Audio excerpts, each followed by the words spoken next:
Star news Marathi, नवे पाऊल नवी दिशा। चंद्रकांत दादा पोहोचले थेट क्रांती कार्यस्थळावर। शरद लाड पदवीधरसाठी इच्छुक। भाजपचे पृथ्वीराज बाबा संग्राम देशमुखांची उपस्थिती। सांगली जिल्ह्यात चर्चांना उधाण। त्यांचे लाड पिता पुत्र चर्चा। कडेगाव मतदारसंघात खळबळ।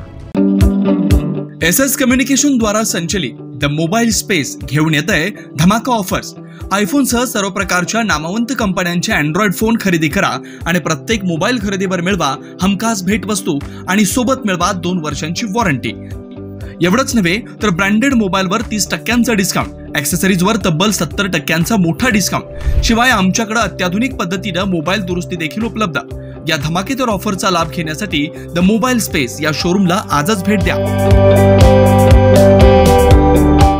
भारतीय जनता पार्टीचे नेते सांगली जिल्ह्याचे पालकमंत्री चंद्रकांत दादा पाटील यांनी कुंडल येथील क्रांती कारखाना कार्यस्थळावर नुकतीच भेट दिली। त्यांच्या या भेटीनंतर सांगली जिल्ह्यात चर्चांना उधाण आलंय। जयंत पाटील यांच्या कायम बरोबर असणारा लाड परिवार आता चर्चेत आलाय। गेल्या अनेक दिवसांपासून आमदार अरुण अण्णा लाड यांचे सुपुत्र शरद लाड हे पदवीधर मतदारसंघातून इच्छुक आहेत। काही दिवसांपूर्वीच माजी मंत्री अण्णासाहेब डांगे यांची भाजपमध्ये पुन्हा घर वापसी करण्यात चंद्रकांत दादा पाटील यांची महत्त्वाची भूमिका होती। आज देखील चंद्रकांत दादांनी क्रांती इथं लाड परिवाराची भेट घेतल्याने सांगली जिल्ह्यात मोठा भूकंप होण्याची शक्यता वर्तवली जाते। विशेष म्हणजे या भेटीवेळी भाजपचे माजी जिल्हाध्यक्ष पृथ्वीराज देशमुख व संग्रामसिंह देशमुख यांनीही हजेरी लावल्यानं पलूस कडेगाव मतदारसंघात याची चर्चा रंगली आहे। सांगली जिल्ह्याचे पालकमंत्री चंद्रकांत दादा पाटील यांनी क्रांती अग्रणी डॉक्टर जी.डी. बापू लाड सहकारी साखर कारखान्यात सदिच्छा भेट दिली। 2008 पासून पदवीधर निवडणुकीसाठी तयारी करत असलेल्या क्रांती परिवाराकडे असलेल्या सक्षम मनुष्यबळाच्या जोरावर आमदार अरुण अण्णांना 2020च्या पदवीधर निवडणुकीमध्ये अभूतपूर्व विजय मिळालेला होता।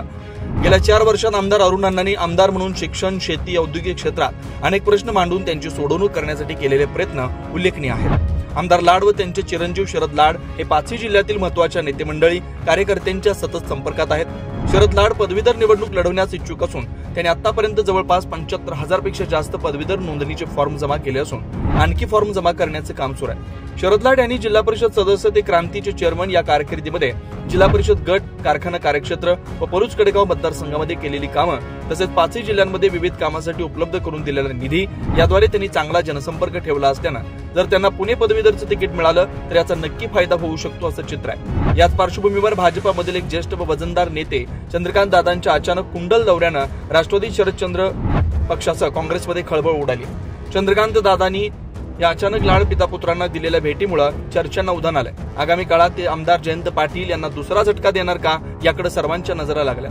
मात्र चंद्रकांत दादांनी या दिलेल्या भेटीमुळे पलूस कडेगाव मतदारसंघातील समीकरण बदलू लागली असून राजकीय हालचालींना वेग आलाय। कुंडलवरून स्टार न्यूज मराठीसाठी चंद्रकांत जाधव, विटा। आपल्या परिसरातील लेटेस्ट बातम्या पाहण्यासाठी स्टार न्यूज मराठी YouTube चॅनलला आता सबस्क्राइब करा।